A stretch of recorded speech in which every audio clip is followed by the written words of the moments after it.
Amen. Isang magandang umaga po sa ating lahat. Amen. Amen. Ayan. Maganda pa kayo sa umaga. Amen po ba? Akala ko hindi kayo mag-aamen eh. Amen. Batiin po natin yung ating mga kapatid. Nasa kaliwa, kanan, harapan, likuran. Magbatian po tayo. Good morning. God bless you. Amen. Hallelujah. Bless po natin ang bawat isa. Amen. At nais po natin i-welcome. Meron po tayong bisita sa araw na to. Ang ate ni Tess, si Grace. Siya po ay magpapastor din. Tama po ba ako? Magpapastor din siya. Saan ba? Saan, kapatid? Sa province nyo? Hindi pa alam. Pero yun ang ano niya. Siya po ay ate ng ating kapatid na si Tess at magpapastora din po siya. Amen. Diba? Hallelujah!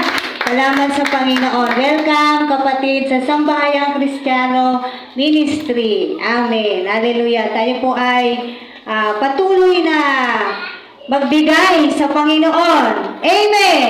Handa na po ba kayong magbigay sa Lord? Oh, baka nag-iisip sila, aamen sila, ano ibibigay? Diba, no? Baka kaisipan, pag sinabing magbigay, alam ko kung anong nasa isip ninyo. At uulitin ko, kapag araw ng pagsamba, sino ang nagbibigay? Tayo! Amen! Ibibigay natin ng buong-buo ang ating mga sarili sa ating Diyos. Hallelujah! At nawa, simula pa kanina, ay talaga pong naiaalay natin ang ating kabuuan sa ating Diyos na buhay. Amen! Uulitin ko, tiisin natin ang init dito, kaysa magtitiis tayo ng init panghabang buhay. Magiginan ditong mainit, wag lang yung panghabang buhay. Tayo po ay manalangin na. Hallelujah! Maraming salamat, Panginoong Hesus, sa umaga na to. Napakadakila mo, napakabuti mo. Salamat sa pag-iingat sa lugar na to at patuloy naming hiling, O Diyos, ang pag-iingat mo sa lugar na to na hindi po ito, God, aabutan ng tubig sa pangalan mo, O Diyos. Na kahit wala pong nagbabantay dito, walang tao, kami po ay umaasa na ang lugar na to ay mananatiling ligtas dahil sa iyo, O God. Kaya salamat po. Salamat sa buhay ng bawat isa. Salamat sa katapatan ng puso ng bawat isa, Panginoong Hesus. Nakikita mo kami. Alam mo kung anong nasa sa isip namin ngayon. Alam mo kung anong nasa puso namin, O God. Patuloy na nagpapasaliksik po kami sa iyo, O Diyos. At nawa, O God, kung hindi pa lubos ang aming pagbibigay pugay sa iyo, malubos hanggang mamaya ang aming pagsamba. Tanging sa iyo lamang. Ang araw na to, Panginoon, ay palagi para sa iyo lang at hindi po para sa amin. Kung merong mabibless dito, dapat ikaw yung ibibless namin. Mabigyan ka namin ng kaluguran sa lahat po ng aming ginagawa, O Diyos. Kaya purihin ka, dakilain ka sa aming mga buhay. In Jesus' name, Amen. Amen. Hallelujah. Amen. Salamat po sa mga palakpak na yan ay para sa Panginoon. Amen. Nakakatuwa po ang Diyos dahil nung nakaraan ay isang buong chapter ating binasa. Amen? Handa ba kayo uli? Ngayon naman po ay napakaikli ng binigay ng Diyos na verse. Colossians chapter 4 verse 2. Kung gaano kahaba nung nakaraang linggo, ngayon po ay titignan naman natin ang pinagkaloob ng Panginoon. Colossians chapter 4 verse 2. Nais ko po siyang basahin sa inyo sa NIV version. Bago ko basahin yung ating word, sabihin nga po natin, I will pray all the time. I will pray all the time. Ayan. Na ano ba kayo sa sinabi nyo? Na-convict ba kayo? Na-convince ba kayo doon sa pagkakasabi nyo ng I will pray all the time? Medyo may may konting lakas naman, no? Lagyan nyo ng konting lakas. I know you are all blessed. Amen! Oh, we are all blessed. Kaya dapat when we are saying about God, talagang with conviction, sinasabi mo to na talagang, yes, Lord, I will pray all the time. Isa, dalawa, tatlo. I will pray all the time. Ayan, kung palakasan, panalo yung lakas nito. Etong side na to. Pero hindi tayo nagko-contest. Anyway, it's up to you. No? Dahil ang sinasabihan po natin ang Panginoon. Sabi po sa Colossians 4:2, NIV version. Babasahin ko po siya sa NIV bago ko siya basahin sa Tagalog. Devote yourselves to prayer, being watchful and thankful. Yun lang po. Devote yourselves to prayer, being watchful and thankful. Ngayon, basahin natin siya sa Tagalog. Colosas 4:2. Colosas, huwag kayong magsasawa sa pananalangin.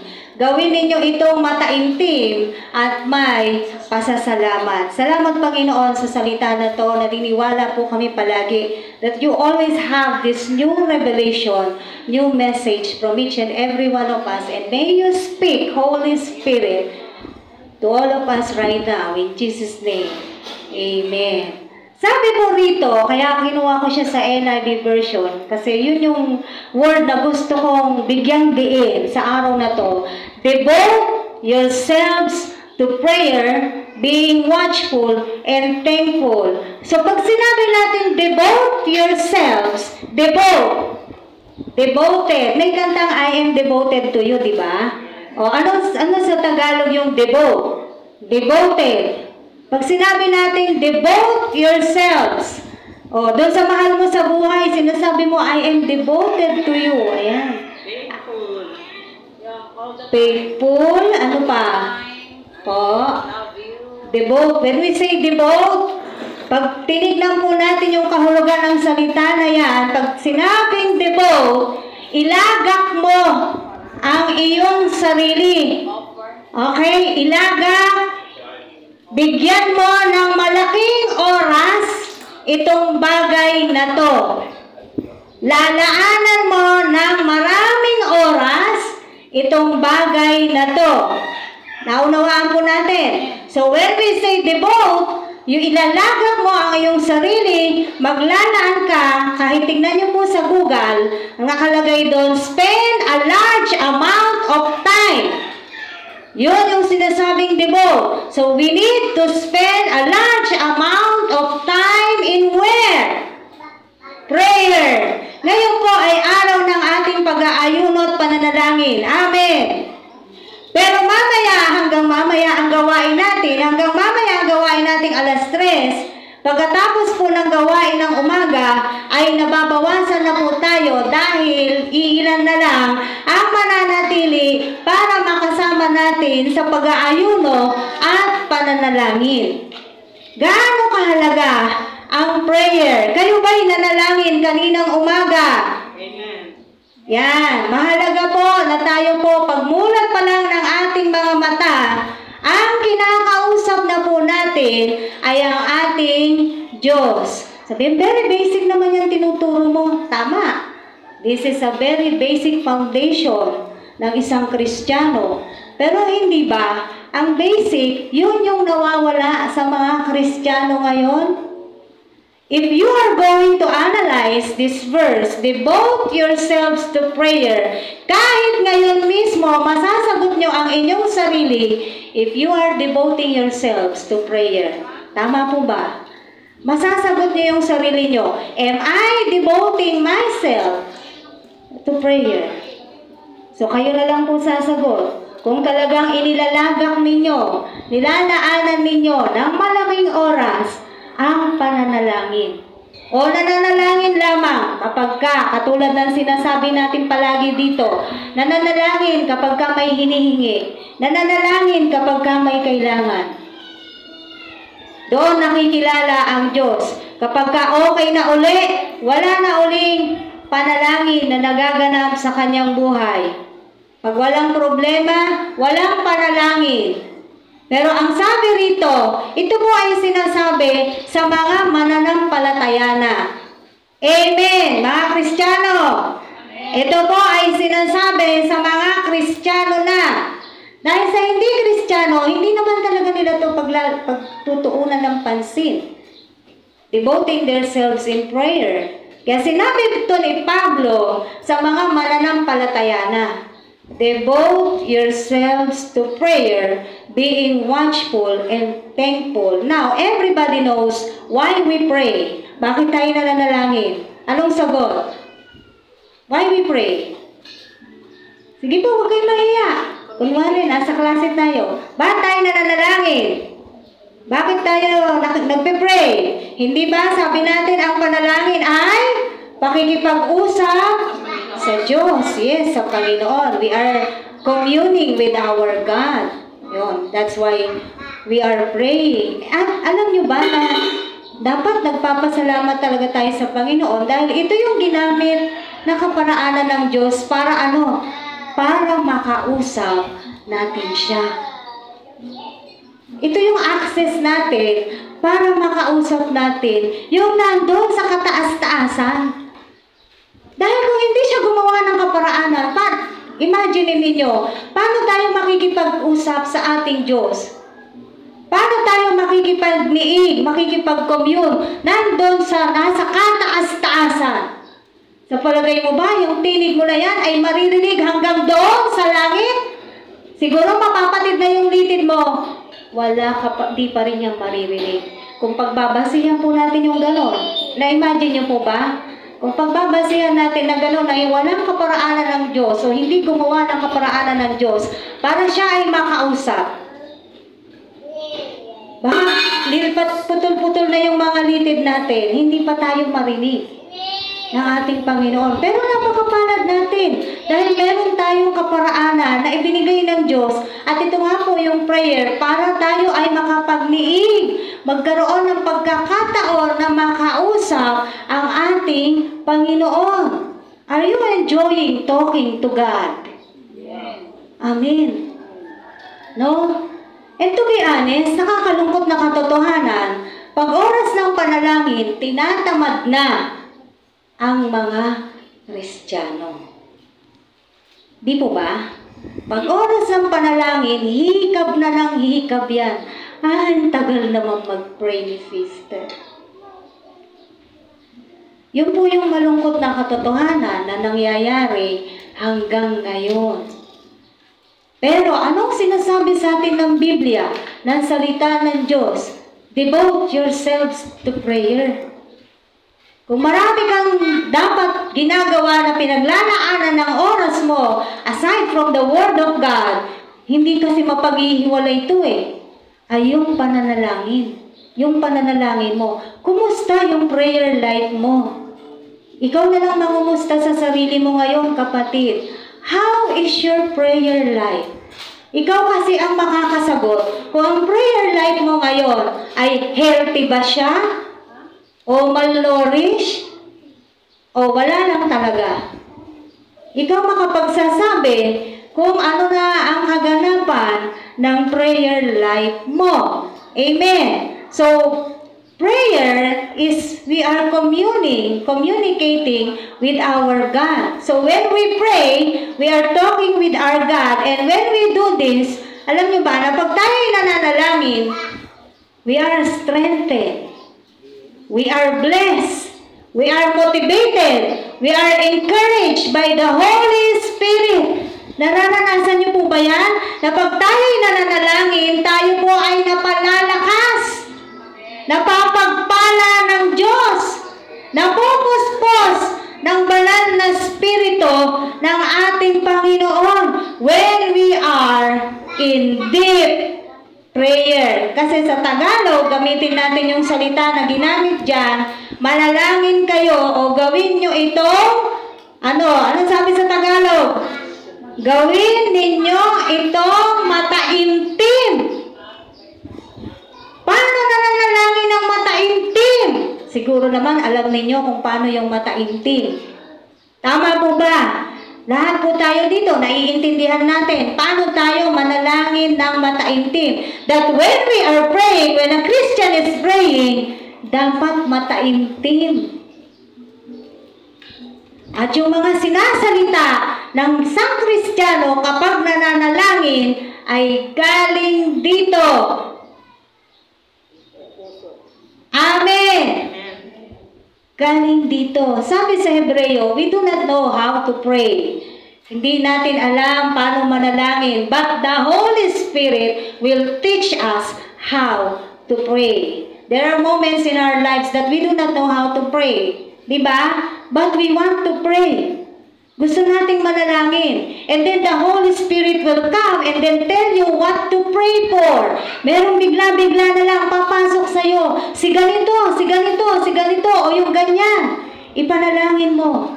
Naranasan nyo na po ba yan? Nang gisingin ka ng banal na spirito, madalas ako 3:00 ng madaling araw. Sinasabi nila, pagka nagigising ka ng 3:00 ng madaling araw, nandoon ang kilos ng mga ano yun? Yung mga witchcraft. And I do believe in that. Doon sila kumikilos din. Kaya talagang ang prayer natin, di ba, ay 24/7. What I'm trying to say is anytime we can pray. Amen. Paano pag nasa trabaho ako, pwede ba akong mag-pray? Pwede ba? Paano pag nasa school ako, nagtuturo yung teacher ko, pwede ba akong mag-pray? Pwede. Pag naliligo ako, pwede ba akong mag-pray? Pag naglalaba ako, pwede, di ba? Kahit anong ginagawa, pwede makipag-usap sa Diyos. So we don't have any reason for us to devote our time in prayer. Di naman sinabing, huwag kang maglalaba kasi kailangan mo manalangin. Hindi naman po sinabing ganon. Amen. So when we are praying, we are strengthened. Napapalakas po tayo. At nabibless po tayo kung napapansin ninyo. Pag tayo po ay nananalangin ng mataimtim sa Diyos, ay nabibless po tayo. Anong nabibless sa'yo? Again, yung salitang bless or blessing. Huwag nyo laging idudugtong doon sa material blessing or financial blessing. No. When we say we are blessed, there are a lot of blessings that God gives that we cannot see. Amen? Yung mga bagay na hindi natin nakikita, hindi mo namamalayan, pinagpapala ka ng Diyos. Yung buhay mo araw-araw, yung may lakas ka. Ay, by the way, merong estudyante, nabasa niyo na ba yan sa FB? Sabi niya, bakit si laging God ang pinagte-thank-you-han? Nakita niyo yon? Yung estudyante, hindi ko alam kung college grad ba yon. Ano siya? Nag-viral siya eh. Ay, hindi niyo siya alam? I forgot his name. Very recent, ngayon lang, kasi bagong graduate siya. Sabi niya sa post niya, bakit si Lord lagi ang pinagte-thank-you-han? Ikaw, ako naman na nagtrabaho, ikaw naman na nagtrabaho nun, goal mo naman yun. Bakit si Lord lagi? Nakakaawa yung bata na yun. Oo, sa sobrang talino ng mga tao. Nakakaawa yung tao na yon, nagkakagraduate niya. Bakit daw si Lord yung pinagte-thank-you-han? Siya naman daw yung napagod doon. Siya naman daw yung nag-effort para siya yung makagraduate. Bakit siya kay Lord daw magte-thank you? Ulitin natin. Baka may mag-iisip din sa atin ng ganyan. Bakit hindi ka magte-thank you kay Lord? Kung wala kang lakas, makakapag-aral ka ba? Kung wala kang buhay, makakagawa ka ba? Saan galing ang lahat ng iyon? Sa Diyos. Paano galing sa Diyos ang buhay? Hindi ba hiningahan niya si Adan? Saan galing ang buhay ni Adan? Hindi ba sa pamamagitan ng hininga ng Diyos? O ngayon, sasabihin ng tao, bakit si Lord ang pagte-thank-you-han? Ako naman ang napagod. Diba? Grabe. Nasa FB po yun. Nakikita ko. So, mga kapatid, bilang mga mananampalataya, itong pananalangin, no, ay isang bagay na dapat talagang pinaglalaanan natin ng oras dahil yun yung nararapat. Amen. Dahil yun yung nararapat. Because when we are praying, we are acknowledging and recognizing God's sovereignty and God's majesty.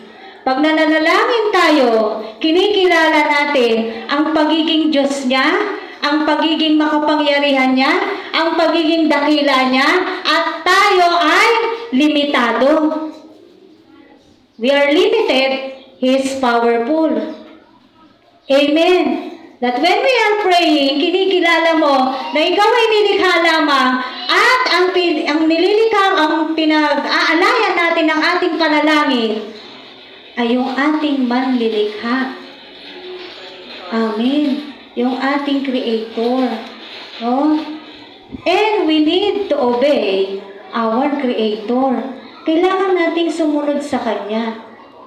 Sabi niya sa Mateo, sabi ni Jesus Christ, ganito kayong manalangin. Diba? Nung tinuro niya yung alin, the Lord's Prayer. Ganito kayong manalangin. Tingnan niyo ang pattern ng panalangin ng Diyos. Our Father in heaven, hallowed be thy name, thy kingdom come, thy will be done on earth as it is in heaven. Hindi ba pagkilala sa Diyos? Yung unang pagbigkas ng the Lord's Prayer. Amen? Bakit? Kasi yun yung katotohanan na tayo ay tao lang. Na kailangan natin ang Diyos. Yun yung katotohanan na dapat lagi nating nasa sa isip na tayo ang nangangailangan at kailangan nating sambahin ang Diyos. Ang pananalangin ay pagsamba din sa Diyos. Amen po ba? Kaya dapat talagang sinusunod natin to. Dapat devote yourselves to prayer. And when we are praying, you know what? We have to beg for mercy. We have to beg for forgiveness. Pag tayo ay nananalangin, dapat humihingi tayo ng habag. Humihingi tayo ng awa sa Diyos na napatawarin niya tayo. Bakit? Talaga namang nagkakasala ka pa eh. Tama po ba? Na pagka talagang nagkasala ka, yung paghingi mo ng tawad, mataintintin at hindi ka mapagmalaki. Eh siya naman ang may kasalanan eh. Kaya naman ako ganito kasi siya eh. Remember niyo yung dalawang lalaking nananalangin dito? Saan natin makikita yon? Yung isa talagang halos, di ba? Madurog yung dibdib niya sa niya. Kasi talagang yung paghingi niya ng tawad ay napakamarugdog. Tapos yung isang lalaki naman, sabi niya, Panginoon, buti na lang hindi ako katulad nung isa. Alam niyo yung yung nasa Bible? Panginoon, buti na lang hindi ako katulad nung isa na yon. Ay wala tayong karapatan, pag tayo nananalangin, nasasabihin mo pa na, kasi siya kasi to kasi to kasi to Kita mo, kung sino kinalugdan ng Diyos ng panalangin, hindi ba yung humihingi ng tawad? Yung humihingi ng habag sa Diyos, na siya ay patawarin? Bakit? Kasi Diyos siya. Paano pag di ka pinatawad ng Diyos? Paano kung hindi ka kahabagan ng Diyos? Bakit pwede ba yun? Hindi ako kahabagan ng Diyos? Basahin niyo sa Biblia. Anong sabi ng Diyos? Kahahabagan ko ang gusto kong kahabagan. Baka hindi po natin nababasa yan. Amen po ba? Nakasulat yan. Kung makikita nyo, sabihin nyo sa akin, I just know, pero hindi ko po memoryado kung saan siya nakasulat, no? Sinabi ng Diyos sa New Testament, kahahabagan ko yung gusto kong kahabagan. Paano kung hindi ka gustong kahabagan ng Diyos? Kaya dapat talaga yung panalangin mo, panalangin natin, landong, marugdong, mataintin, lalo na, ikaw ay nagkasala, lalo na ikay may pagkakamali, lalo na ikay may kahinaan, lalo na ikay nagkukulang sa Diyos. Bakit hindi mo gagawin yun? Diyos siya. Kapag hindi natin ginagawa yung ganong bagay na talagang sising-sisi tayo sa ating ginawa, wala tayong takot sa Diyos. Kasi kung matatakot ka, di ba, parang ganito, sige na, sorry na. Di ba? Ano nyo yun, kahit sa tao, kapag ka may ginawa siyang mali at alam niyang may gagawin, kumbaga tutumbasan yung pagkakamali niya na yun. Halimbawa sa magulang at anak na lang, kapag alam niyang mapapalo siya, ano sasabihin ng anak? Sige na, sorry na po. Hindi ba ganyan? Takot na takot? Kasi ayaw niya maparusahan. Paano tayo humingi ng tawad? Kapag tayo nagkakasala, kapag tayo nagkukulang sa Diyos, Tayo ba'y natatakot talaga sa Diyos? Nang humingi ng kahabagan at paghingi ng tawad?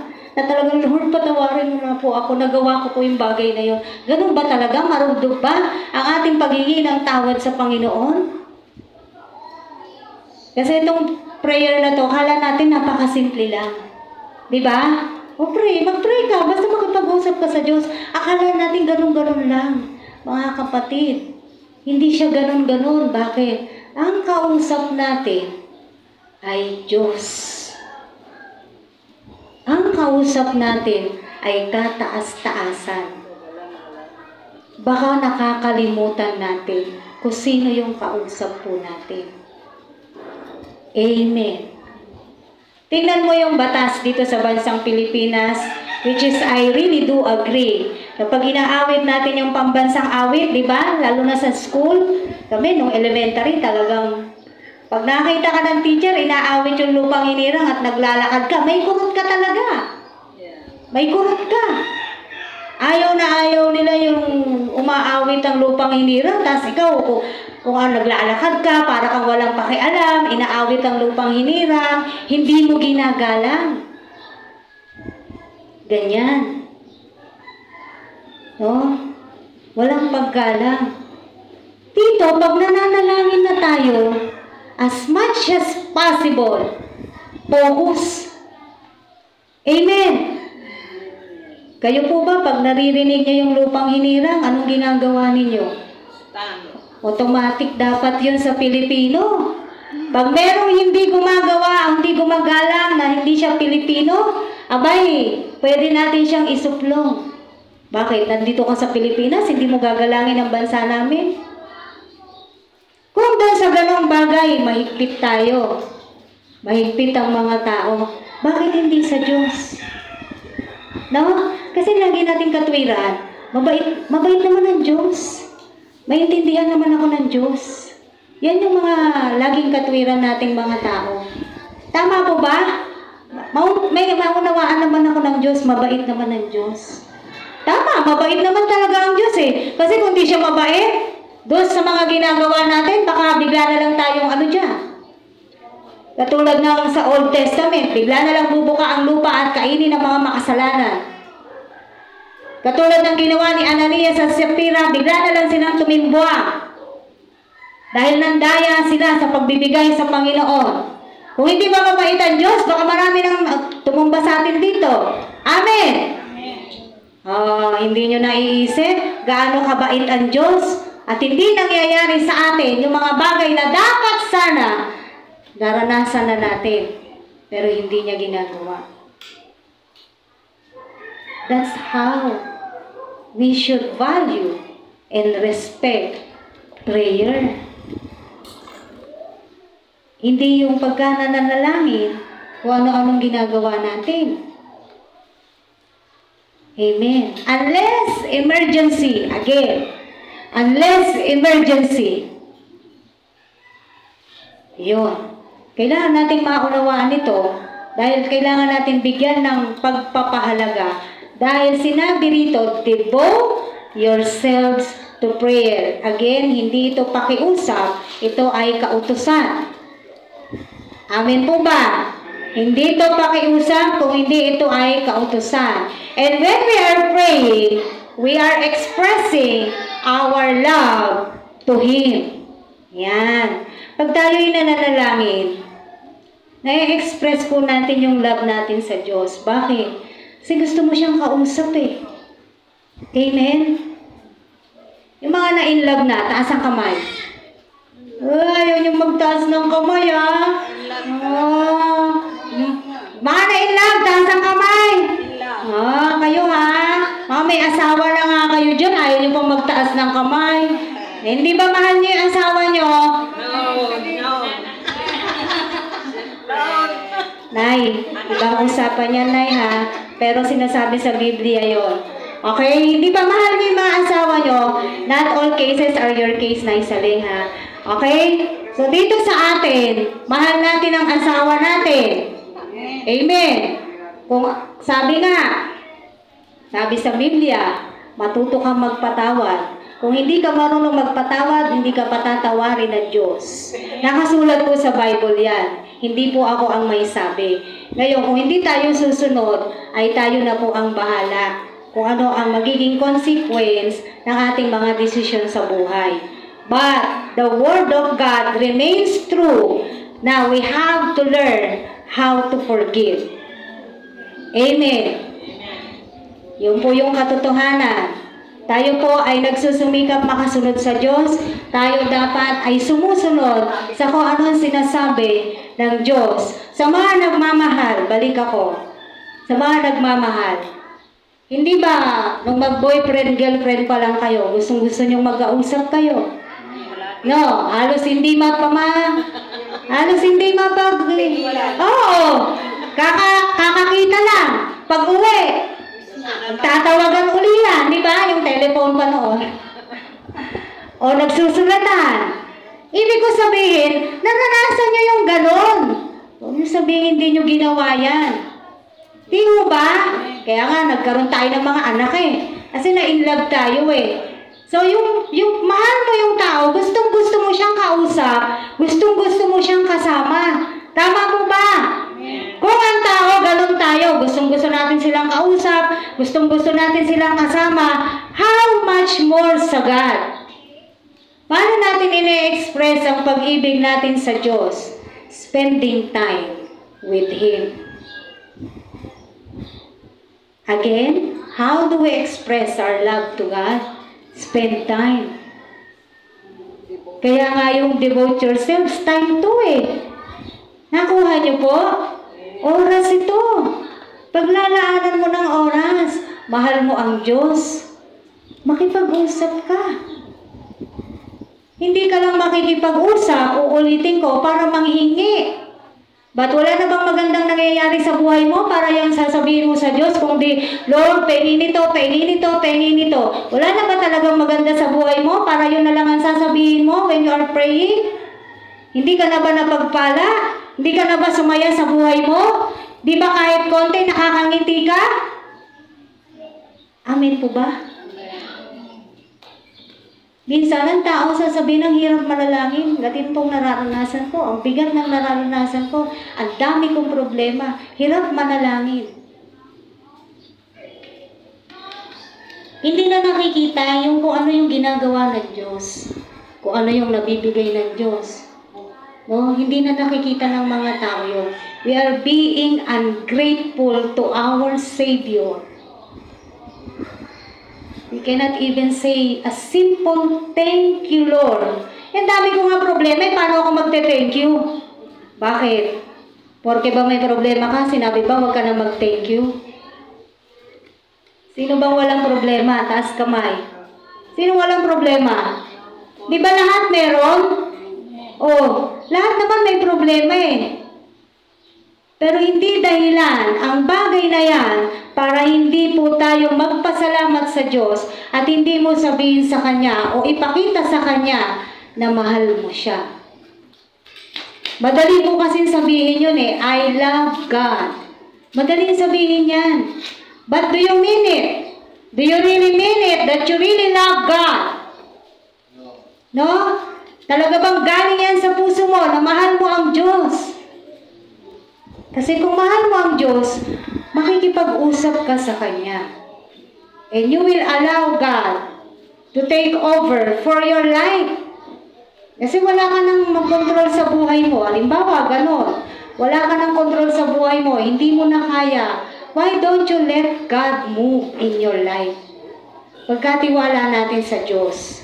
Amen. Kung ano man yung nangyayari po sa atin. Ang mahalaga, when we are praying, we are expressing our love to God. Pangalawa, anong sabi dyan? Being watchful. Ano sa Tagalog yung watchful? Mapagmasid. No? Alerto. Tama.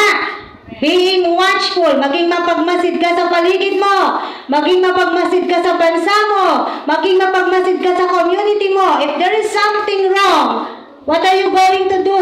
Pray! Kung may nakita kang hindi tama, pray! Kapag may nalaman ka, pray! Kapag may napanood kang balita na hindi maganda, pray! Amen! No? Ito yung sinasabi ng Biblia na pray unceasingly. O, ibang version gusto nyo, pray without ceasing. Walang tigil na pananalangin dahil marami tayong dapat ipanalangin, hindi lang yung mga sarili natin palagi. Tama po ba? Maraming dapat ipanalangin. Kaya nga sabi rito, being watchful, maging mapagmasid po tayo, maging alerto po tayo sa kung ano nangyayari sa ating pamilya, sa kapaligiran, dito sa iglesia. Are you praying for this church? Thank you po. Hindi ba? Pag may nabalitaan ka, ang church pala kailangan ng ganito. Pray! Amen. Ang church pala kailangan ng ganito. Pray! Panalangin natin. Kaya nga sabi, pray unceasingly. Alam nyo, hindi po tayo mauubusan ng ipagpe-pray. Sa totoo lang. No? Hindi po tayo mauubusan. Napakarami pong dapat ipanalangin. Sa ating kapaligiran pa lang doon sa komunidad ninyo, sa barangay ninyo, dapat pinagpe-pray. No? Kaya sabi, pray unceasingly. You know why? If the church is not praying, imagine niyo kung ang isang iglesia ay hindi nananalangin. O kukunti ang nananalangin. Hindi nananalangin, patay. Kapag ang isang iglesia ay hindi nananalangin, ang iglesia na yon ay patay. Amen. Sino yung church? Tayo. And then imagine, if you are not praying, kung di ka nananalangin, patay ka. Amen? Paano mabubuhay ang isang iglesia na hindi nakikipagniig sa kanilang Diyos? Sabi nga sa dyan for without me, you cannot do anything. Wala tayong magagawa kung wala ang Diyos. Wala tayong magagawa kung hiwalay tayo sa Diyos. So kung hindi tayo mananalangin, ang church na to ay patay. Kung hindi ka nananalangin, ikaw bilang isang bahagi ng iglesia ay patay. Imagine niyo kung mas marami dito ang hindi nananalangin. What do we expect? The church is dead. Amen. Meron na nananalangin, konti. Konti-konti. Anong inaasahan mo tong lakas? Sa konti-konti na yon. Hindi ko sila sabing ineffective ang prayer ng mga kokonti. Huwag niyo pong ipagkakamali. Pero ang sabi sa Biblia, ang bawat isa sa atin, ilang libong kaaway ang kaya nating patumbahin. 1,000. Nasa Bible yan, sa Old Testament. Nakita ninyo? So kung marami ang lumalaban, di maraming demonyong namamatay at natatalo ng isang iglesia. Pero kung kukunti, di syempre matutumbasan lang. Kung ilan lang yung nananalangin, matutumbasan lang doon sa kung ilang demonyo lang din ang tutumba. Amen. No? Now, if you're seldom praying, madalang kang manalangin. Katulad nga ng sinasabi ko, magpe-pray ka lang pag may kailangan ka. Magpe-pray ka pag birthday mo. Magpe-pray ka kapag may sakit ka. But when everything's alright, hindi ka nagpe-pray. If you are seldom praying, you are dying slowly. Dahan-dahan kang namamatay.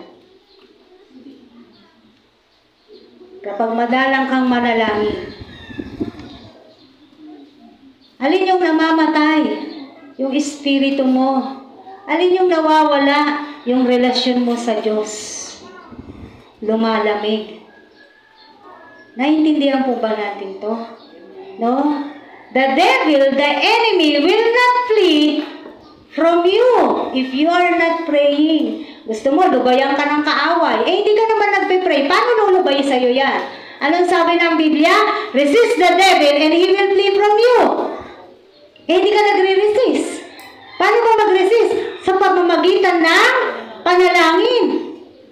Hindi ka nagpe-pray. Paano aalis siya? Masarap buhay niya sa piling mo. Diba? Baka maging baliktad yung kanta kanina. Sasabihin ng demonyo, ayaw ko nang mawalay pa sa piling mo.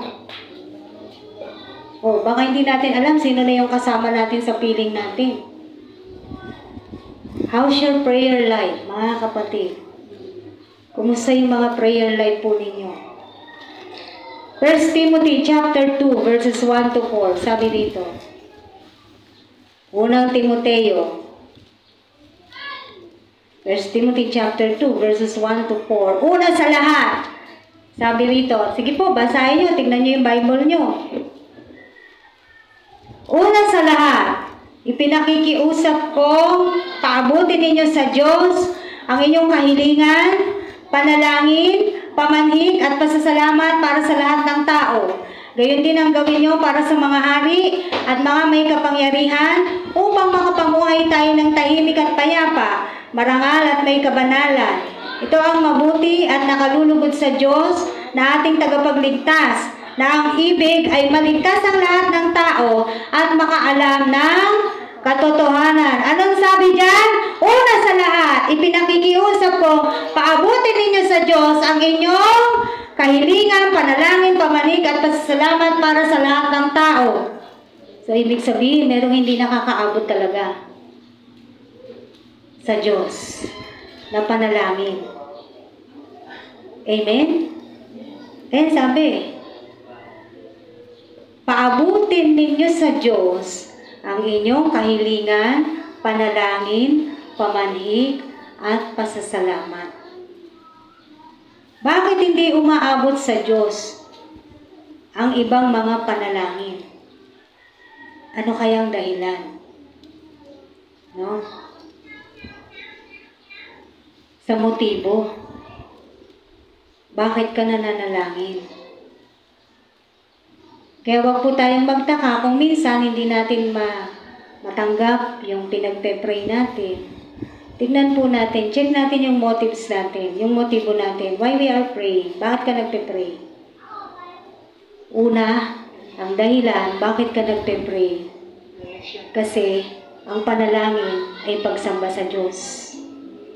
Amen. Ang dahilan, bakit tayo nagpe-pray? Pagkilala ng pagiging Diyos niya.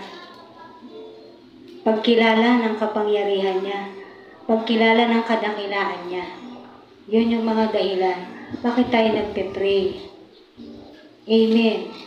Being thankful, sabi pa dyan, devote yourselves to prayer, being watchful and thankful. Being thankful. Maging mapagpasalamat sa Diyos. Pray and say thank you to the Lord. In everything, give thanks. Lahat, ipagpapasalamat mo sa Diyos. Kahit na yung pinagdadaanan mo ngayon, kahit yung pagsubok mo ngayon, o kung anumang kabigatan ang nararanasan mo ngayon, pati yan ipinagpapasalamat sa Diyos. Magpasalamat ka sa Diyos kasi tinawag ka niya. Magpasalamat ka sa Diyos kasi pinili ka niya. Magpasalamat ka sa Diyos kasi niligtas ka niya. Amen! Ang dami-daming ipagpapasalamat sa Diyos. Noon, ito po talaga tinuwid ako ng Diyos. Noon kasi, hindi ko gustong mag-testimony. Ayoko. Ang katwiran ko, magte-testimony ako pag meron na ako talagang sasabihin. Ano yung nasa isip ko na sasabihin ko? Magte-testimony ako pag meron na akong bahay, pag meron na akong kotse. Alam mo yun? Yun yung sinasabi ko lang sa sarili ko. That's why, pag sinasabi nila mag-testify ako, I said no. Kasi yun yung kaisipan ko. na pag meron na akong nakuha sa Diyos, saka ako magte-testify, saka ako magte-testimony, saka ako magpapasalamat sa Diyos. Kaya habang wala akong nare-receive sa Diyos, hindi ako magpapasalamat sa Diyos. Hindi ako magte-thank you sa Kanya, hindi ako magte-testimony. Siguro po kaya talagang maraming tinuro ang Diyos sa akin dahil napakataas ng mga pamantayan ko sa buhay. At ibinaba niya, sobrang baba. Sobrang bagsak na bagsak. Hindi tayo magpapasalamat sa Diyos dahil may natanggap ka. Amen. Magpapasalamat ka sa Diyos kasi may binigay siya.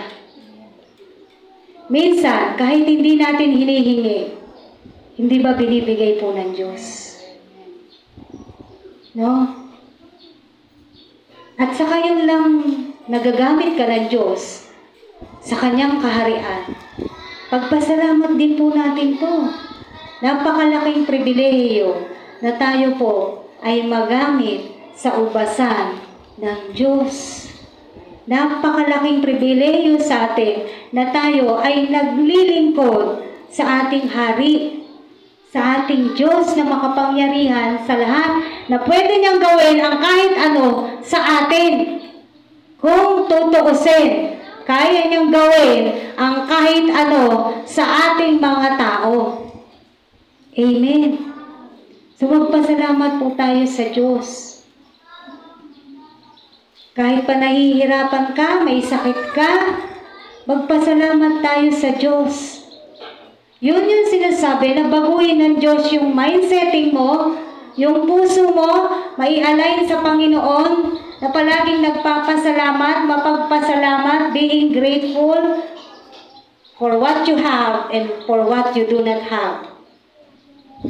Sa kung anong meron ka at sa kung anong wala ka, magpasalamat ka sa Diyos. Amen. Kaya talagang yung pag nagpapasalamat ka, nagte-thank you ka sa Lord. Kung paano ka nagte-thank you kapag ka may na-receive kang blessing, kahit wala kang na-receive na blessing, ganun ka pa rin mag-thank you sa Diyos. Bakit? Hindi naman nabago yung Diyos eh. Ang pagiging Diyos ng Diyos ay hindi natin pamantayan kung ano yung natatanggap natin at hindi. Hindi rin nasusukat ang Diyos sa kung ano yung meron tayo at wala tayo. Amen. Ang Diyos ay Diyos. Ang Diyos ay malaki. Malaki pa rin siya kahit na meron tayong konti lang. Malaki pa rin siya kahit maliit lamang tayo o konti lang kung anong meron tayo. Malaki pa rin siya. Diyos pa rin siya. Walang nabago doon. Amen. Kaya nga sabi rito, devote yourselves to prayer. Hindi po dapat kinatatamaran ang pananalangin. You have your prayer time? Do you have your prayer time? Yung totoo, meron ba kayong prayer time? Yung talagang oras ko to para makipagniig sa Diyos. O oras na ng pananalangin ko. Si Daniel, 3 beses sa isang araw nananalangin. Amen? Aside from praying in different places, at saka kung ano yung mga ginagawa natin, meron talaga tayong tinatawag na quality time sa Diyos. Yun talagang nakikipagniig ka, nakikipag one-on-one ka sa Diyos. Amen? Meron po ba tayong ganon? Walang mangi-istorbo kasi nagpe-pray ako. Hindi ka rin papa-istorbo kasi kausap mo yung hari mo. Nagawa niyo na po ba yun? Ako hindi. Hindi pa. May tatawag lang sa akin. Wala na, distracted na. Yun yung katotohanan. Amen. Masama naman magsinungaling, nandito ako sa pulpito. But what God is saying us today, mga anak, ang kausap nyo ay ako.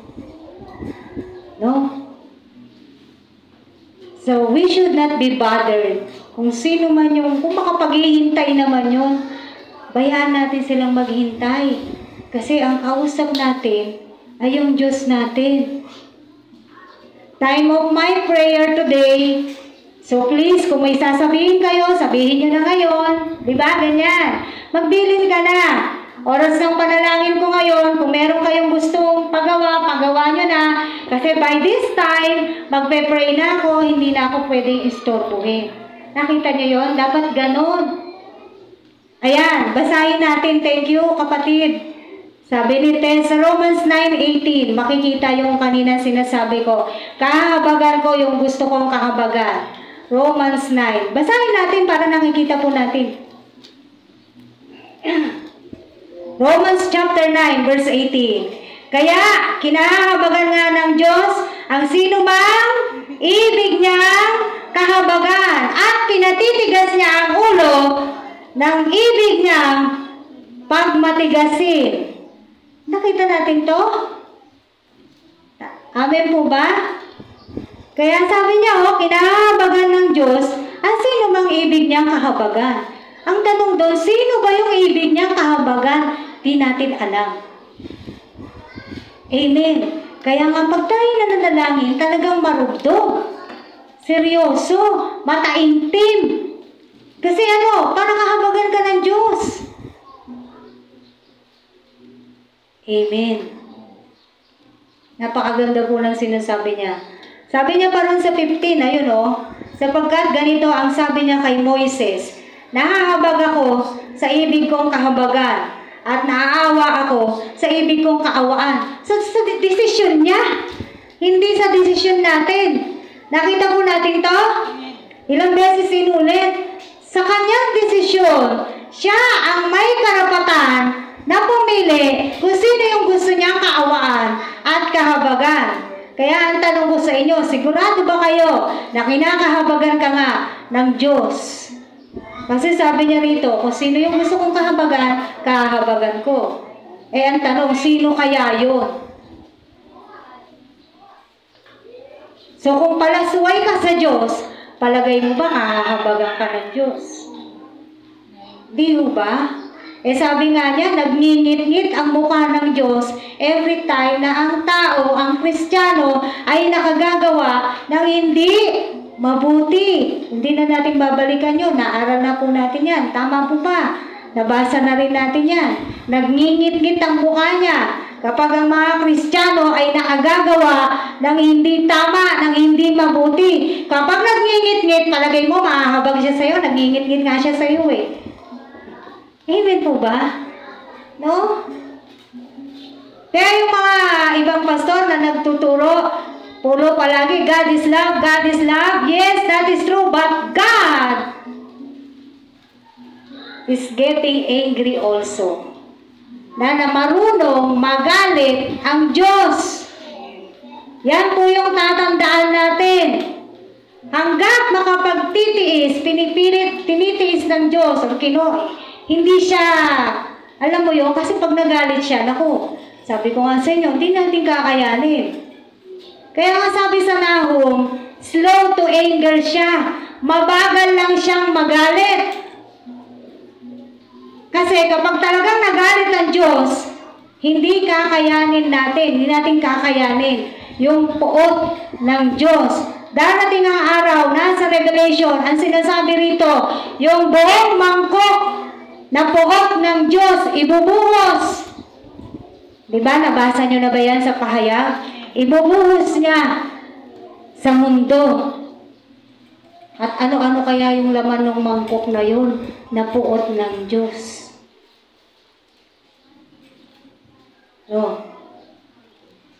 Alam niyo mga kapatid, hindi naman masamang manghingi sa Diyos.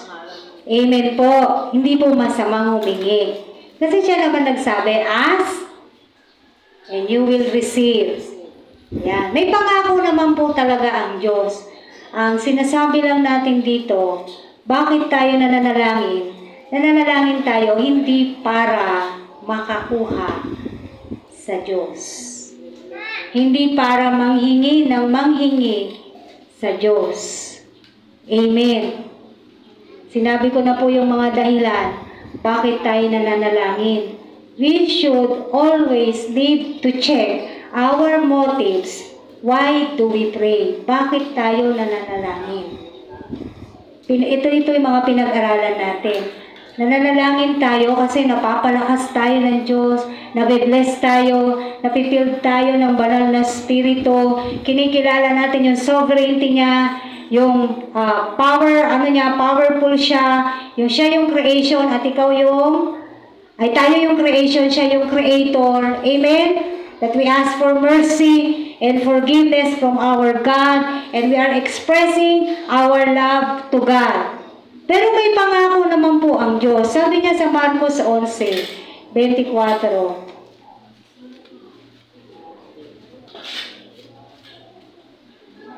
Mark 11:24.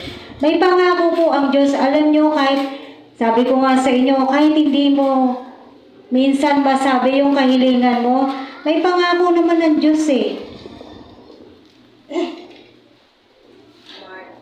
Mark 11:24. Sabi po rito, kaya't sinasabi ko sa inyo, anuman ang hingin ninyo sa panalangin, manalig kayong natanggap na ninyo iyon at matatanggap nga ninyo. Basahin niyo yung verse 25. Kapag kayo'y mananalangin, patawarin muna ninyo ang nagkasala sa inyo upang ipatawad din naman sa inyo ng inyong amang nasa langit ang inyong pagkakasala. Ngunit kung hindi kayo magpatawad, hindi rin naman kayo patatawarin ng inyong amang nasa langit. Maliwanag po ito, no?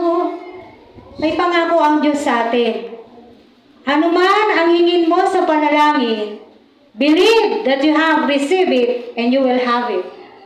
Amen. Pangako ng Diyos to. At alam nyo, naniniwala po ako na kahit hindi tayo manghingi sa Diyos, kapag nakikita niya, nakarapat dapat ka sa harapan ng Diyos, kusa po siyang nagpapala, kusa siyang nagkakaloob, kusa siyang nagbibigay, kusa siyang nagpapadala. Amen? Dahil nararanasan po natin yan, na kahit hindi natin minsan hinihingi, ay pinagkakaloob po sa atin ng Diyos. Dito po sa ating iglesia, marami po tayong hinihingi. Amen. Marami tayong pinagpe-pray. Kaya nga meron tayong prayer and focus. Meron tayong prayer focus sa bansa natin. Prayer focus sa iglesia. Prayer focus doon sa mga tao na nangihingi ng panalangin. No? Pero bago natin yung ginagawa, hindi ba? Nag-aaral muna tayo ng salita at nagkakaisa tayo. Sana dumating ang pagkakataon na magkaisa tayong lahat sa araw ng pag-aayuno at pananalangin.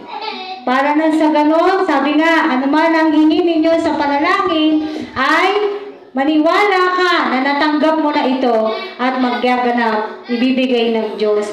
That is according to our faith. Amen.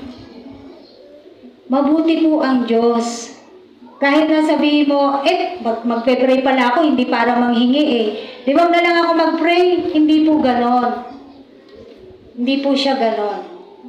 No? Once na nakikita naman ng Diyos yung puso natin, siya na po yung magkukusa na ibigay kung ano sa tingin niya ang nararapat para sa atin. Kasi mas alam niya what is best for us. Amen po ba mga kapatid? Kaya starting today, alam ko naman, kapag tinanong natin ang bawat isa about your prayer time, mas marami siguro yung bagsak ang prayer life.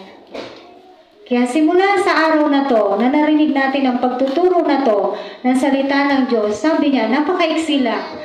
Devote yourselves to prayer, being watchful and thankful. Tingnan mo yung oras mo. Kanina sinabi natin, kahit nasaan ka, pwedeng manalangin.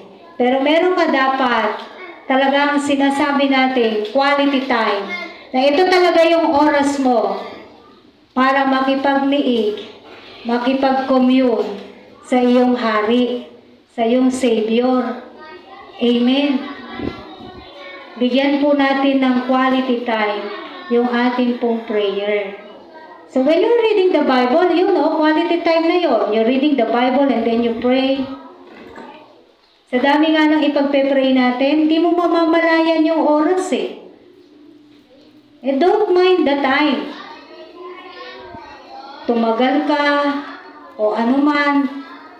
Diba? Ang mahalaga, nasunod mo yung Diyos, na ipag-pray mo kung ano sinasabi sa'yo ng banal na Espiritu. Nagamit ka ng Diyos, naging instrumento ka para maidulog mo yung mga idinulog mo. Na nangusap sa'yo ang Diyos na ito yung mga idulog mo sa Kanya. Hindi ba napakaganda na nagagamit tayo ng Diyos para idulog natin ang iba, ang ating bansa, ang ating kapaligiran, ang ating kapwa. Kasi sabi kanina dun sa binasa natin sa 2 Timothy chapter 2 verse 1, panalangin nyo din maging ang inyong mga hari, yung mga namumuno. Kasi mahalaga yun eh. Ano man ang ipatupad nilang batas, hindi ba? Kanino bababayan? Sa atin. Oo. So, ayaw mo man o hindi, once na sinabi yan ng batas, pinatupad nila yan, kailangan mo sundin. Tama ba? Sa ayaw at sa gusto mo. Kasi batas yan. Lalo na pag yan ay tinatawag na nating Republic Act number 222.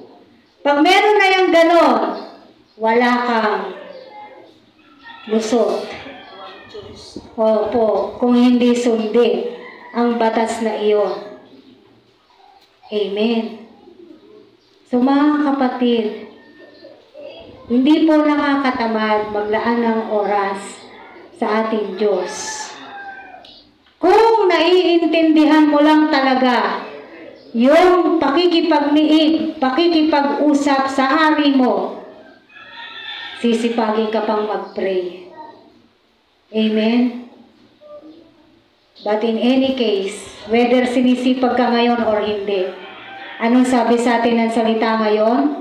Devote yourselves to prayer, being watchful and thankful. Ilagak mo, ilaan mo ang malaking oras mo sa pananalangin. Do not say, I don't have the time. Huwag mong sasabihin wala kang oras. Because you have all the time. Hawak mo ang oras mo. Tama po ba? Hindi ko hawak oras ko, nagtatrabaho ako eh. O di kung nandun ka nga sa trabaho, mag-pray ka.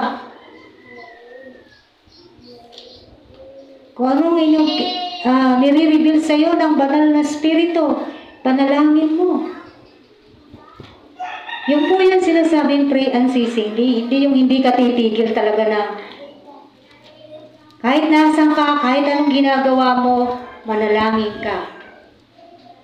Yun yung pray unceasingly.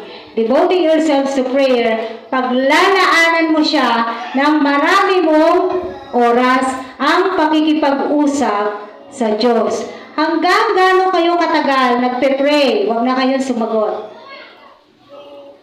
Amen. It's just between you and God. Amen. Pero naiintindihan niyo po yung mensahe sa atin ng Diyos ngayon. Nabigyan na po natin ng halaga ang oras ng pananalangin. Especially Friday. Napansin niyo ba, hindi na tayo nag-o-online? Amen? Hindi na po tayo nag-o-online. Dito na po natin ginagawa yung oras ng ating intercessory prayer. At salamat sa Diyos. Kung sino lang yung nagte-training, siya lang din yung dumadating. Paminsan, nandyan, dumadating po si Nanay Emma. Ayan. Pero, other than that, wala na. Yun lang ba yung SCM? Na po? Sila lang ba yung SCM? Di ba hindi? Hindi ko sinasabing mas lamang yung mga ito doon sa hindi. Pero ngayon, narinig nyo tong pagtuturo na to. Pinopost ko naman sa GC, ina-announce ko. Kung di ka nagte-training, umattend ka sa prayer. Hindi naman reason, yung hindi kasi ako nagte-training, hindi ako pupunta ng Friday. Hindi ka nagte-training, dito ka umattend sa oras ng prayer. Amen? Hindi ka nagte-training, umattend ka doon sa tapos na yung training. Pwede ka pa namin makatulong dito sa Bible study at kasama ka pa sa pananalangin. Yun po yung sinasabi ko na malungkot na katotohanan. Pag nagtatawag tayo ng panalangin, iilan lang talaga yung tumutugon. Bakit? Magpipray lang naman sila eh. Nakita nyo yung salita na ginagamit? Magpipray lang naman sila. Anong meron? Lang. Ano ba gagawin nyo sa church? Magpipray. Magpipray lang naman pala kayo eh. Oh, nakita nyo gano'ng kaliit ang pagtingin natin pag sinabing prayer? Parang sinabi mo na rin. Maliit lang yung gagawin nyo. Maliit lang yung Diyos. Bakit? Bakit ko sinabing gano'n? Kasi alam nating lahat that we need God. Amen. Sasamo tayo sa Diyos. Marugdog tayong mananalangin sa Diyos. Kasama yung pananalangin para sa ating iglesia. Pero doon, hindi tayo nagkakaisa. Pagdating sa pananalangin. Amen po ba? Kasi nga, ang sabi, magpe-pray lang naman pala kayo. Di kayo na lang. Damay mo na lang sila kasi magpe-pray lang naman pala tayo. Paano kaya pag sinabi ng Diyos, nagpe-pray ka ganito, sagutin ka bigla ng Diyos, wala akong oras sa'yo. Kaya ba ng Diyos gawin yan? Hindi. Kaya niya. Kaya niya. Huwag nating lilimitahan ang kakayahan ng Diyos. Amen. Paano pag ganun na, ikaw na nananalangin, tapos sinabi sa'yo ng Diyos, wala akong oras sa'yo. Kasi madalas wala tayong oras sa Diyos eh. Eh kung ikaw kaya sagutin ng Diyos na gano'n, wala kang oras sa akin, di ba? Mas lalo na ako, Diyos ako, dami kong ginagawa. Can you get the point? Tama? Hawak niya lahat eh. Diba? Tingnan mo kung gaano kaabala ang Diyos. Tapos, between you and God, sino mas maraming ginagawa? Ang Diyos. Tapos sasabihin mo, wala kang oras. Pero kapag nangailangan ka, ba't ka nagkaka-oras? Pag may hinihingi ka, ba't ka biglang nagka-oras? Kasi may hinihingi ka. Kaya ako sinasabi, kaya natin pinag-aaralan, tignan nyo yung motibo nyo pag nananalangin kayo. Kasi baka mamaya nagpe-pray ka kasi may hinihingi ka. Hindi dahil kinikilala mo at sinasamba mo ang Diyos. Amen. Ano po? So ngayon narinig natin to. Dalangin ko at ng iglesia na to na dumating ang pagkakataon, oras ng panalangin, marami yung ginugusto na manalangin sa Diyos. Umuulan sa hapon eh. Pag naulanan ka, dadami ka ba? Nakakatamad bumiyahe, naulan. Maputik dyan. Maputik yung papunta sa church. Nakakatamad pumunta doon. Maburak. Mabaho pa. Pag umapaw yung kanal.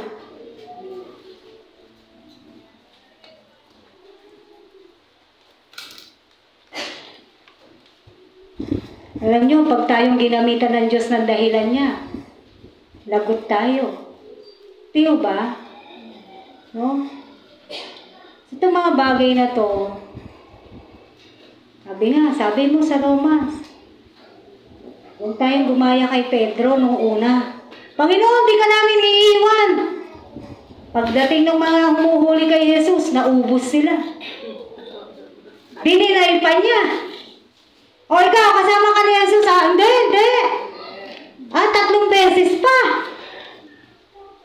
At diba, buti na lang na born again uli si Pedro.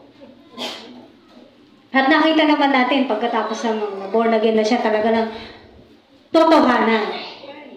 Yun yung sinasabi doon totohanan nakakilala sa Diyos. Kahit pa mahirap, may sakripisyo po kasi talaga. Let's face the truth, may sacrifices talaga tayong gagawin pag tayo po ay naglilingkod sa Diyos. Sa tingin nyo ba, hindi nakikita ng Diyos yung mga ginagawa natin? Alam niya lahat yan. He is an all-knowing God, remember? Alam niya po lahat yan. Kaya huwag na tayong magpalit na tayo ng mindsetting na magpe-pray lang naman. Hindi. Magpe-pray kami. With boldness mong sasabihin. Hindi, araw ng pananalangin ngayon. Aaten ako. Kasi magpe-pray kami. Amen. Ganon. Sabihin mo nga, aaten ako kasi magpe-pray kami. O, di ba wala nagsalita? You cannot commit, di ba? Hindi kayo makapag-commit. Kailan kayo magko-commit, mga kapatid? Matatapos na 2024. Sinasabi ko sa inyo, matatapos na 2024. Napakabilis lang. June na nga eh. Matatapos na nga yung June eh. Kailan ka magko-commit? Kailan ka magseseryoso? Kailan mo gagawin yung mga bagay na dapat mo nang ginagawa? Ang sinasabi sa atin dito, devote yourselves to prayer. May pasok ako eh. Kung may pasok, okay lang yun, may pasok. Kung nasa bahay ka, samahan, pumunta ka rito, makipag-isa ka sa pananalangin. Hindi ako aabot doon sa makipag-isa ka, tumulong ka, magligpit, maglinis. Kanino ba to? Kanino to, mga kapatid? Sa atin. Hindi po tayo parang bisita, dadating dyan, uupo, pagkatas uuwi, kas wala na. Kaya nga ang prayer na lang natin sa lugar na to, ganun-ganun na lang. Bakit? Walang tagabantay dito, di ba? Pero sa biyaya ng Diyos, salamat at kahit ang pinto natin, ganyan lang eh. Salamat sa Diyos, wala nang mawawala. Daming nananakawan. Oo, totoo, sinasabi naman nila eh. Daming nananakawan. Marami po dito. Nakita niyo yung kabaitan ng Diyos, kabutihan ng Diyos sa iglesia na to. Tapos tayo, ganun na nga lang yung gaya natin gawin eh. Naano niyo po ba yung gusto kong sabihin? Kung paano tayong inaalagaan mabuti ng Diyos. Ito na lang yung gagawin natin. Hindi pa natin nagagawa ng buong buo. Amen. Mga kapatid, it's about time. It's about time that you need to check your motives. No? Checkin mo yung motibo mo. Checkin mo yung puso mo. Checkin natin yung mga puso natin. Ipa-align natin sa Diyos yung kaisipan natin. Nasa bahay ako, a-attend ako. Makikiisa ako. Amen? Yung mga ganong bagay, malaking bagay na merong ibang dumadating dito kapag araw ng Biyernes. Dahil napakarami pong ginagawa kapag araw ng Biyernes. Hindi ko po kayo kinukwentahan, pero imagine ninyo, yung mga pumupunta rito, nagte-training yan. Sila pa yung maglilinis, sila yung magba-Bible study, sila pa yung magte-pray.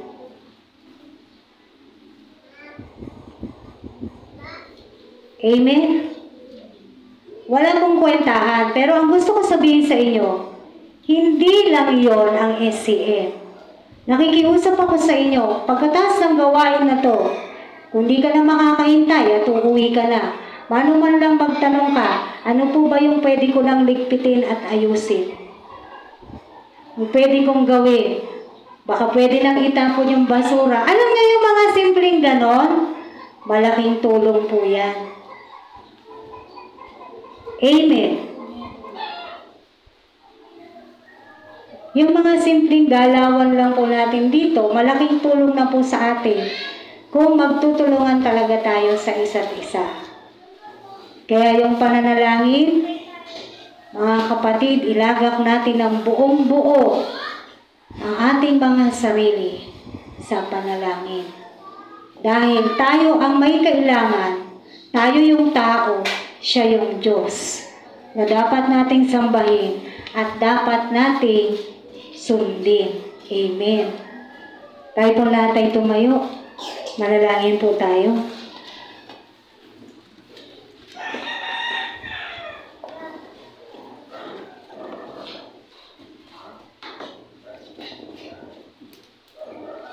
Hallelujah. Purihin ka, Panginoon, sa umaga na to. Salamat po sa katuruan na ipinagkaloob mo sa amin.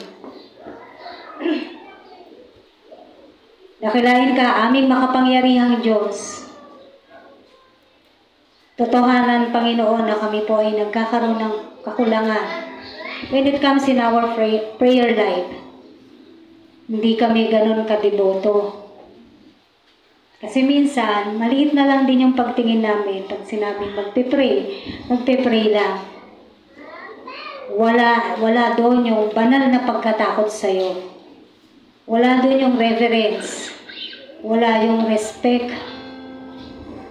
Kaya salamat sa mga salita na ipinagkaloob mo po sa amin sa umaga na to. Nawa, O Diyos, kung kami man ay minsan nasasaktan sa mga salita o mga panawagan, nawa, buong puso namin itong tanggapin dahil kami tinuturuan mong lahat.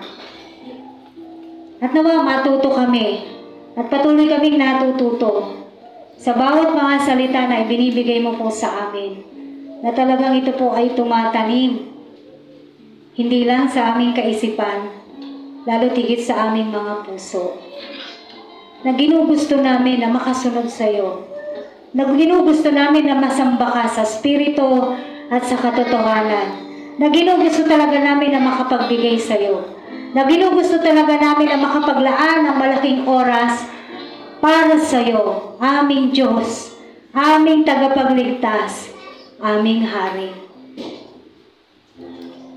At may pangako ka naman kapag kami may hiniling sa iyo. Hilingin namin yun sa iyong pangalan, Panginoong Hesus. At maniwala kami na yun ay matatanggap namin at yun nga po'y mangyayari sa amin. Salamat sa mga pangako mo na to. Dahil kapag ikaw ang nangako, tumutupad ka, O Diyos, sa iyong mga pangako. Kung paano mo kaming pinagpapala, Panginoon, sa anumang larangan ng pagpapala na alam namin, Panginoon, kami nagpapasalamat sa iyo. Nagpapasalamat kami sa iyong kabutihan, sa iyong kabaitan, lalo na sa iglesia na to, Panginoon. Lalo na naipagkaloob mo ang lugar na to, ang building na to, Panginoon. Maraming salamat, O Diyos. Nakita mo kung paano kaming naglakad, naghanap noon ng magiging lugar namin na wala kaming hawak. Pero ito, binigay mo. Nang wala rin kaming binigay. Ganun kakabait, ganun kakabuti, at patuloy kang nagkakaloob at nagpapakita ng kapangyarihan mo sa iglesia na to. Dalangin namin, Panginoon, ang bawat isa sa amin na nakakasaksi ng iyong kabutihan, ng iyong kapangyarihan sa iglesia na to, mas lalo kami, Panginoon, magpursige sa aming pagiging Kristiyano, sa aming pagiging mananampalataya, sa aming pagiging lingkod sa iyo, O Diyos. mas lalo kaming magnasa na makatupad, makasunod sa iyo, Panginoon. Hallelujah. Ikaw ang Diyos na kailanman hindi nanghihingi ng kapalit. Pero dahil sa mga kagandang binibigay mo at kabutihang pinagkakaloob mo, pinaparanas mo sa amin, itong dapat gawin namin na pagsamba sa iyo ay karapat dapat din. Hallelujah. Hallelujah. Purihin ka, O Diyos. Panginoon, kami aawit. At sa aming pag-awit, dinggin mo ang puso namin, Panginoon. At baguhin mo ang isip namin, ang puso namin, O Diyos. Hallelujah. Purihin ka, Panginoon, kung alam niyo po yung awitin. O Diyos, iyong dinggin, aking panalangin. Sumabay po kayo. At habang sinasabi natin yung liriko ng awitin na to, ang kinakausap po natin, makipag-usap po tayo sa ating Diyos. Amen. Ang sinasabi ng awit na to, Diyos, O Diyos ko, dinggin mo yung aking panalangin. Bigyan mo ako ng banal na pagkatakot sa iyo, O Diyos ko. Gawin nating marugdog ang pagtawag natin sa ating buhay na Diyos, sa ating makapangyarihang Diyos. Hallelujah. O Diyos, iyong dinggin, aking panalangin. Ang puso kong ito, Panginoon. Ang puso kong ito, tanging lang sa iyo. Bigyan mo ng banal na takot,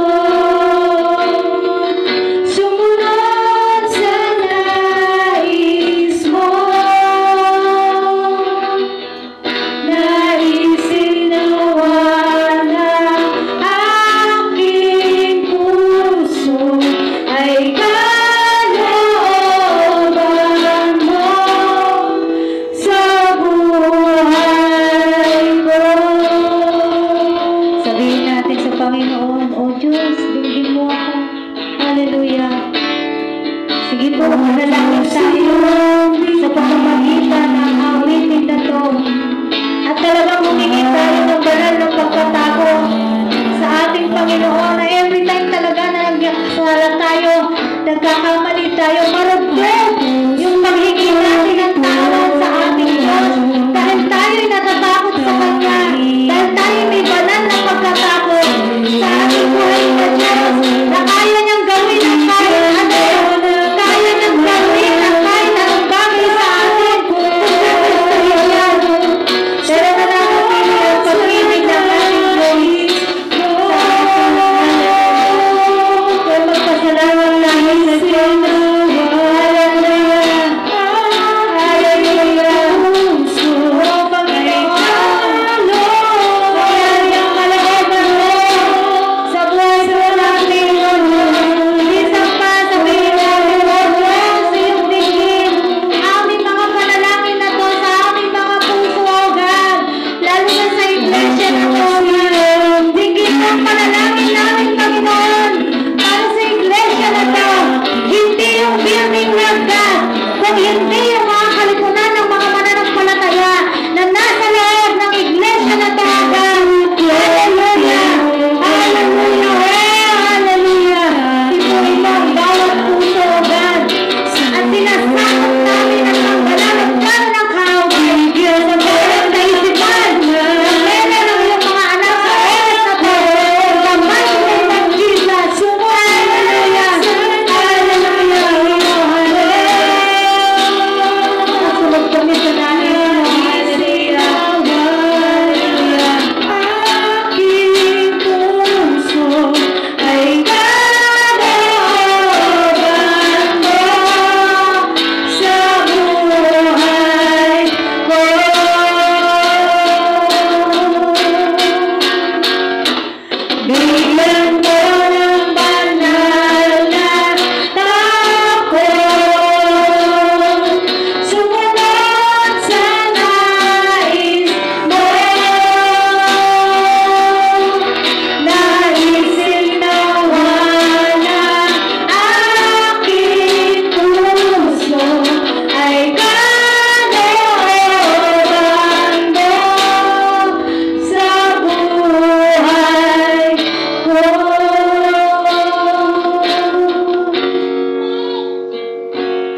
Bigyan mo ng banal na takot, sumunod sa nais mo, naisinawa ng aking puso ay kalooban mo sa buhay ko. Sabihin po natin, bigyan mo kami ng banal na takot. Bigyan mo ng banal na takot. Sumunod kami sa nais mo, O Diyos. Sumunod sa nais mo.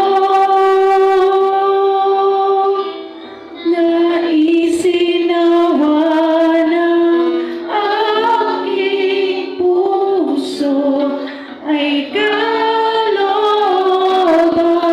mo sa buhay ko.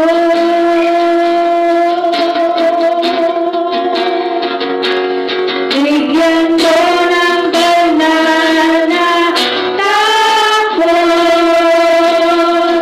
sumunod sa nais mo, naisinawa ng aking puso ay kalooban mo sa buhay ko.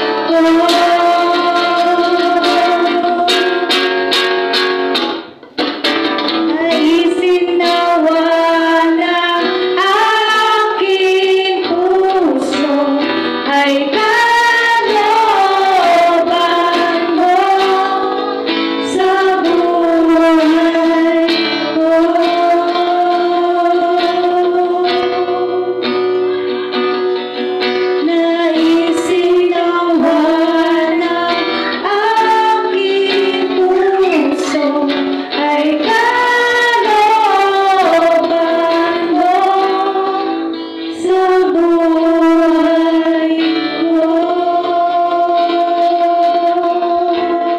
Hallelujah. O Diyos, aming Diyos, aming banal na Diyos, aming makapangyarihan Diyos, nawa kami meron ng banal na pagkatakot sa iyo. Nawa meron kami ganun kalaking respeto at paggalang sa iyo. Nawa nakikilala ka na namin ng lubos. Nawa naiintindihan namin bakit namin kailangang ilaga ang aming mga sarili, O Diyos, sa panalangin, sa pag-aaral ng iyong salita, sa pagsamba sa iyo.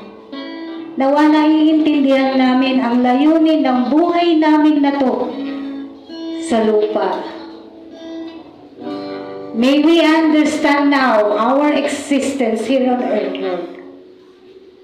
That our purpose is not our purpose, Lord God. That our purpose in life is your purpose in our lives, Lord God. Hallelujah. Nawa yun yung maintindihan namin. That you created us in your image, Lord God, in your likeness, to praise you, to give you honor, Lord God, and to worship you. May we understand the truth, Lord God, na ikaw yung Diyos namin at kami ay tao lang na dapat sumunod sa iyo, na kung ano sinasabi mo na dapat sinusunod namin, Panginoon. Na kami ay tao lang na ikaw ang kailangan namin, Panginoon. Na wala kaming kayang gawin at wala kaming pwedeng gawin. Hindi namin maliligtas ang aming mga sarili kung wala ka sa aming mga buhay, O Diyos. Kung walang Diyos na katulad mo, Panginoon Jesus, na tumawag sa amin, pumili sa amin, Panginoon, at nagmahal sa amin, O God. Huwag na lang mawala yung mga katotohanan na yan sa aming mga puso, O God. Hallelujah. Hallelujah, Lord. Hallelujah. Salamat sa mga paalala minsan pa. Hallelujah, O Diyos. Gaano man kahirap, mahirap sa part namin na kami, Panginoon, ay magpakumbaba Mahirap sa part namin na kami ay magpatawad. Mahirap sa part namin na kami ay makalimot sa sakit na mga ginawa sa amin ng mga tao. Pero gaano mang kahirap ang lahat ng iyon na aming naranasan sa mundo na to. Tinuro mo pa rin na kami matutong magpatawad, O Diyos. Na kami sumunod sa iyo. Tulungan mo kami, God. Kung hindi po namin ito kaya, tulungan mo po kami. Ikaw ang siyang kumilos at maghari sa aming mga buhay. Dahil bilang tao, meron pa rin kaming mga pride. Kaya buong puso kaming nagpapakumbaba sa iyong banal na harapan. Sa oras na to, O Diyos, dinudulog namin, O God, sa iyong harapan sa oras na to. Ano ba mga katigasan ng puso meron kami? In the mighty name of Jesus, winawasak at dinudulog namin to. Ano bang mga spirito, Panginoon? Lord, ayaw namin yung nabasa namin sa Roma, na patuloy na pinagmamatigas mo pa ang ulo ng mga matitigas ang ulo, O God. Huwag na lang mangyari sa amin ang bagay na to, Lord. Mahabag ka, God. Mahabag ka po sa amin. Kahabagan mo kami, Panginoong Yesus. Kahabagan mo kami, O Diyos, sa aming mga pagkukulang. Kahabagan mo kami sa aming mga pagkakamali, O Diyos. Kahabagan mo kami, Panginoon, sa aming mga kahinaan. Kahabagan mo kami sa mga pagsuway po namin, Panginoon. At dalangin namin ngayon na narinig namin ang iyong mga katuruan. And even long time ago, Lord God, nawa this time, makasunod na talaga kami sa iyo. At gustuhin na talaga namin, Panginoon, na makasunod sa iyo, O Diyos. Salamat po ng marami, Panginoon Jesus. Pagpapatunay na mahal mo talaga kami. Dahil lagi mo kaming binibigyan ng babala. Lagi mong binibigay ang mga salita mo. Lagi mong binabalik sa amin ang katotohanan, ang gospel, Panginoon, dahil nandun ang aming kaligtasan, O Diyos. Salamat sa laki ng pagmamahal mo. Salamat sa laki ng pag-ibig mo sa bawat isa sa amin, O Diyos. Salamat po. Ito po aming dalangin sa iyo. Amen.